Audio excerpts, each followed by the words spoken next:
Meddling when you don't have to is the essence of being a hero. That is what All Might says to Deku after his fight with Todoroki, and I think it's this quote that encapsulates everything Deku stands for in the series. My Hero Academia isn't your conventional hero story, it's so much more than that. What makes the series so interesting for me is its divisive ideology on what being a hero really means. The world of Hero Aka outwardly paints itself as overly optimistic, yet when you look into the hero system itself, you find corruption and a false sense of morality. It's almost as if the show is paving the road to true heroism, but hasn't quite found what that is yet. In this world, heroes are socially accepted and integrated into society, almost like having any other job. Being a hero and being a person aren't separate entities in Hero Aka, and part of this is what makes the characters easy to connect to. While All Might may be the symbol of peace, My Hero Academia doesn't present one traditional sense of heroism.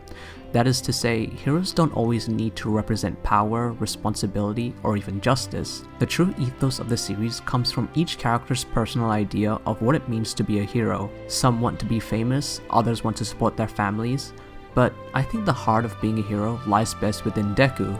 His past of wanting to become a hero but having no quirk is certainly a tragic one, and even his mother, the person who loves him most, cried out "I'm sorry" when she found her son to be quirkless. All his life he's been told that he couldn't become a hero, yet when Bakugo got attacked in the alley, Deku was the only person who comes to his aid despite having been powerless. It's this completely selfless act of helping others regardless of one's own shortcomings that inspires All Might to take Deku under his wing. He teaches Deku an important lesson, that in this world of heroes and villains, what defines you isn't how talented you are or how powerful your quirk is. What makes a hero is much more than that.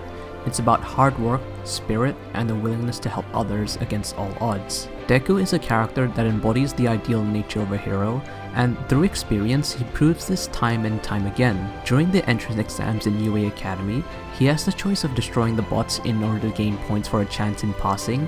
However, he spots Uraraka in trouble and comes to save her in spite of failing. Deku has proven himself worthy to inherit the quirk one for all as he continually uses his power to help others rather than himself.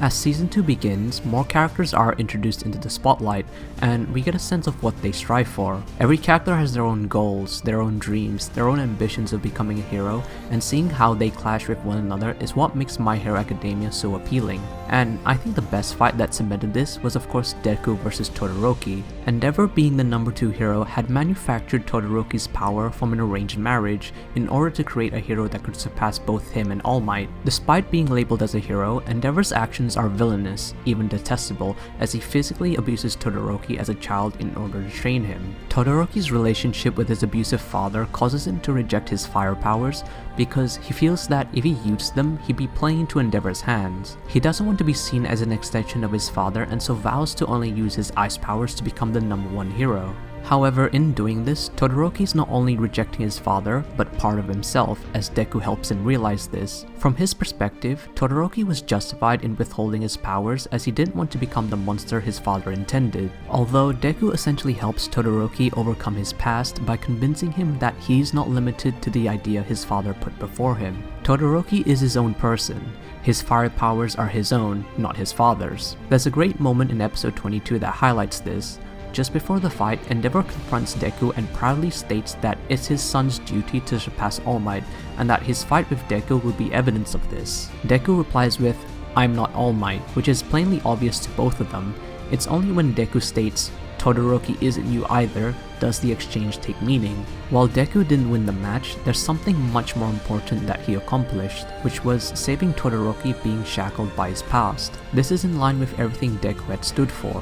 A true hero isn't about power or fame, it's about inspiring and being inspired by others to be the best they can. Just as All Might had taught Deku that being a hero didn't require a quirk, Deku makes Todoroki realize that his powers aren't defined by what came before, but how he chooses to use them. It's this sense of hopeful optimism that resonated with me and many others who watched the show. Your life shouldn't be shaped by other people's perspective. Instead, you can choose the path of who you want to be by breaking the mold. But the first step isn't rejecting your past, it's about owning up to it. As the tournament arc comes to a close, the students of UA Academy partake in internships in order to gain real experience out in the world, And while some students do learn valuable lessons from their mentors, you can't help but feel that not all heroes are as good as they seem. Some are superficial who only want the popularity, and others are just plain lazy who don't take the job seriously. With the introduction of the hero killer Stain, he brought to light one of the most interesting thematic points in the series, being that heroes and villains aren't too different from one another. Stain despises what the hero system has become because instead of highlighting what true heroism is, the world of Hero Academia presents modern heroes to be more concerned with personal gain, and in the context of the series, it makes sense. People are incentivized to become heroes, but not because they want to help society out of the goodness of their heart. They become heroes to reap the benefits and rewards that comes associated with it. Stain hates how corrupt the world has become, content living under a false sense of justice, and so vows to purge the world of all these fake heroes. As he sees it, heroes who don't carry the weight and resolve to save others regardless of personal gain can never embody true heroism in his eyes. For me, Stain's arc not only brought in the great action sequences we come to expect, but also highlighted a hypocrisy in the world of Hero Academia. He believes that true heroes are ones that don't act for personal gain, but for the sake of saving others. It's the reason why when Ida tracks him down to get revenge for his brother, Stain doesn't see a hero trying to stop him. He sees a naive child with no conviction, and even states outwardly that Ida's intent for revenge isn't very heroic. While Stain's actions may be considered evil, as he's not opposed to killing people, is his intent of wanting to take down the hero system unjust?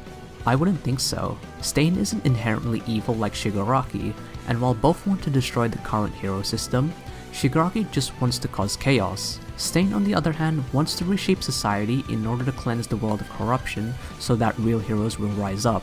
Even after his defeat, you start to question whether or not he was right. The students of UA weren't commended for capturing Stain, but rather received a lecture for their use of force as they weren't full-fledged heroes. It's this questioning of the fundamental system itself that made Stain's arc so memorable, and hopefully with Season 3 being announced, the series tackles more of its morally grey areas.